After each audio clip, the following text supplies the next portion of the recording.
Doctors of Reddit. What was your how the fuck did you survive that moment? Second year during my neurosurgery residency. Woman got shot execution style, kneeled down on both knees, shot in the back of the head, think Boondock Saints style, by her husband, who then shot himself.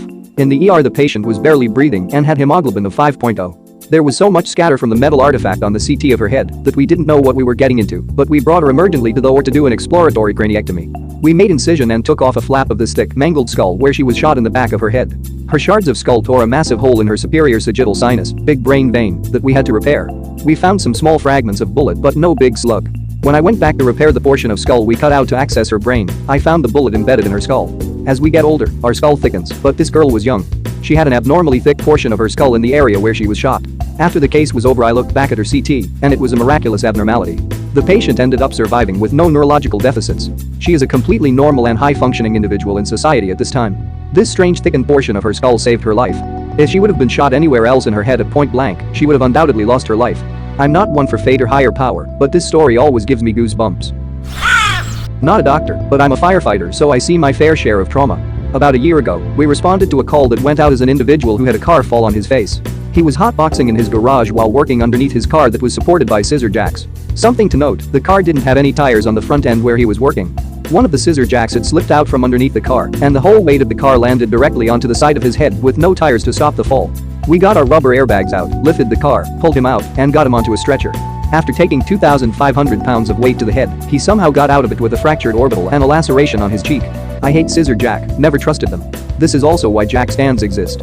One time, I saw a car being held up by 4 jacks, not jack stands, one by each wheel. It works, I guess, but why by 4 jacks and not 4 jack stands? First year of my core surgical training I was on call in a very small rural hospital. This hospital only had 2 doctors on at night, me and a medical trainee, and no emergency doctors. It's about 11 p.m. and this guy, 26, comes in after being in a fight. Blood pumping from his nose which was clearly fractured. I suspected he probably had other facial fractures underneath, but he was awake and talking to me, otherwise seemed fine. I spent about 45 minutes trying to stop the blood, using all sorts of nose packs, pressure, even tried a catheter balloon to try and tamponade it. Nothing was working, and he was starting to go into shock, and I was basically shitting myself at this stage. Based on his vitals I'd estimated he'd lost almost 1.5 liters of blood so far. Nearest proper surgical hospital was 45 minutes away, and my consultant was at home, 25 minutes from the hospital. Eventually I got 4 bags of O negative from the lab. The lab tech happened to be in, which was very lucky, put this guy in the back of an ambulance, still bleeding, and sent him blue light to the surgical center in the city. Got a phone call about 3 hours later from a surgeon at the other hospital, saying he had brought the patient to theater and been able to control the situation.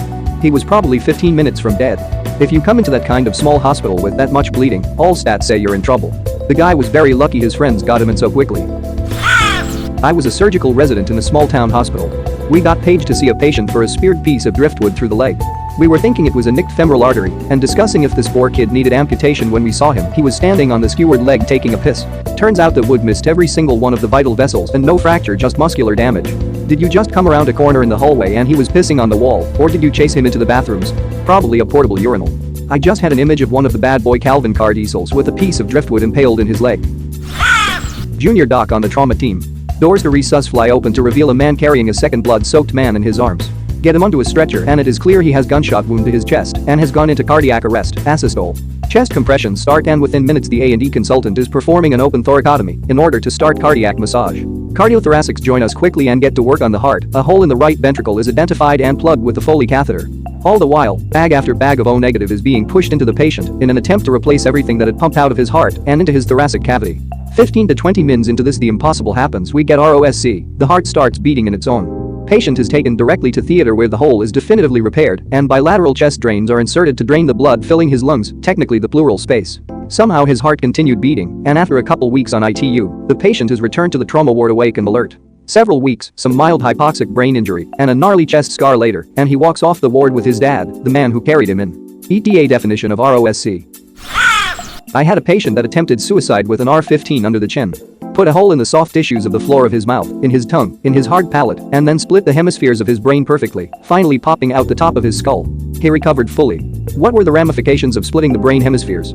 I worded that poorly. The bullet went directly between the 2 sides of the brain, effectively missing all critical structures. Pretty amazing, really. He may have had subtle changes in thought behavior, but he was fully neurologically intact. Holy shit.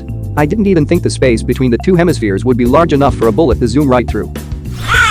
Emergency nurse once had a guy come in who had been cutting a tree with a chainsaw when it hit a knot in the wood and kicked up into his neck. Finished cutting the tree because he knew his wife would make him get rid of the chainsaw.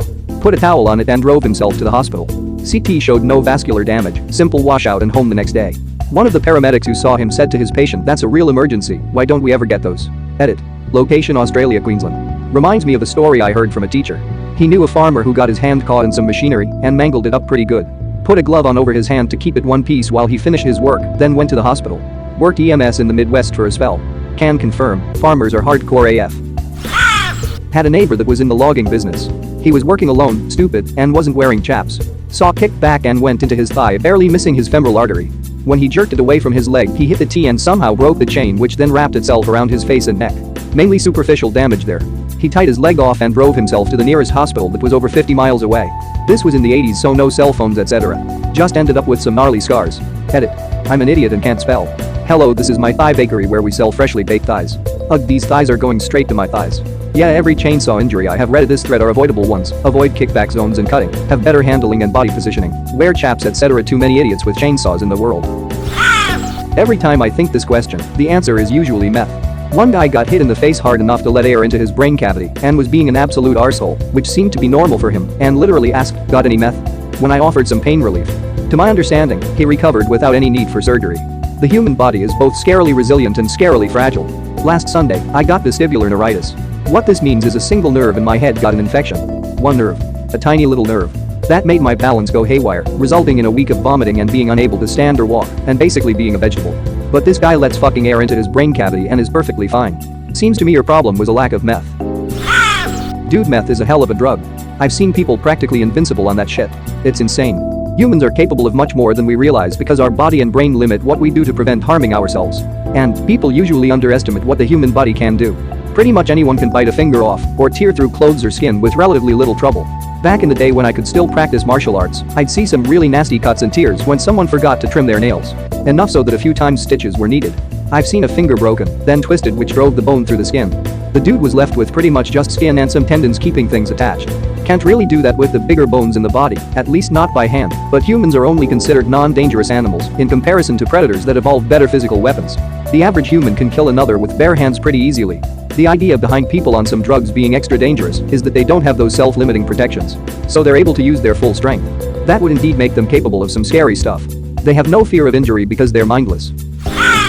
I was working in the emergency department when a toddler came in after falling out of a 3-story window completely unharmed. The sad thing was they were from a rough neighborhood and the mum hadn't noticed for about half an hour. Apparently the friendly apartment pot smokers found him, checked him over and sat with him for half an hour, and when mum didn't show up went to find her. The child was admitted overnight mostly for social reasons, but it's just amazing how well kids bounce. Accurate. My dad used to do this to me. If I got hurt he'd tell me I'm fine, so after a while, I'd graze all the skin off at school and continued playing until a teacher saw me. But now, if I get hurt, it seems to really hurt. A high school friend's 3-year-old broke his arm, and his parents didn't know for a week due to this principle. They felt horrible.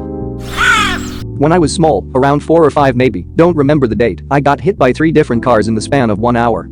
I wanted to sit with my mom on the front seat and ran to the street from the back seat, got hit by a car, and was sent flying by about 20 meters and hit a metal pole. I got up, tried to walk over to my family and got hit by another car. It was near an intersection, and the car was driving pretty fast, so they didn't see the accident.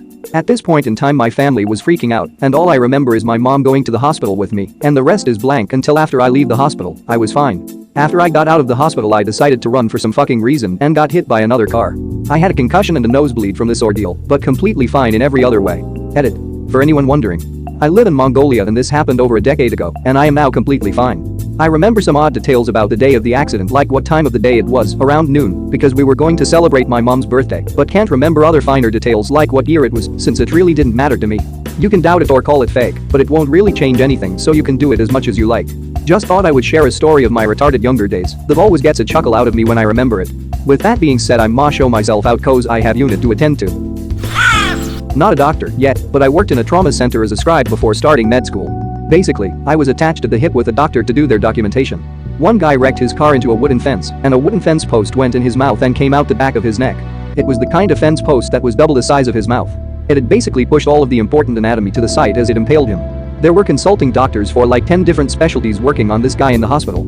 Several weeks later, after he fully recovered, he walked back in the emergency department to thank everyone. Verbally? Well, if he did it telepathically, I'm going to start deep-throating fence posts. Are you based in the UK? Because a friend of mine is lovingly known as Fence Face because of a very similar accident. That's brilliant. I have a friend who's plank shagger because he was demolishing a shed and got impaled by a piece of wood about an inch from his balls, severing an artery. I'm not even a guy and this made me cringe while covering imaginary nuts. Same, oh my god. Like phantom testicles just shrank back into my abdomen going no. Not a doctor but paramedic.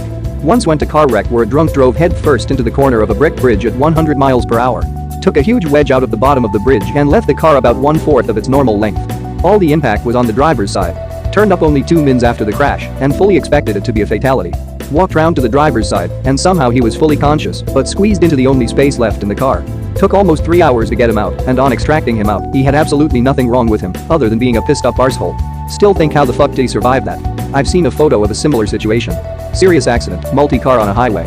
When they realized there was a crunched vehicle between 2 other vehicles, these vehicles were each half their original size from impact, they assumed the person inside the barely seeable vehicle was liquefied. I don't know the accident details other than that. He had been driving a pickup truck. He was alive. Didn't lose any limbs but had a few minor injuries. The vehicle somehow perfectly wrapped around the driver's seat, giving this man a metal cocoon. Good thing he didn't have any passengers. There's a picture of this guy in his cocoon, smiling at the camera while waiting for help. Edit. I got some of the details wrong due to not having read about it for like a year, plus general brain scrambling from finals week. Here's an article about the guy I was thinking of. Not a doctor, but a friend's story. He'd been feeling like shit for a long time, went to the doctor.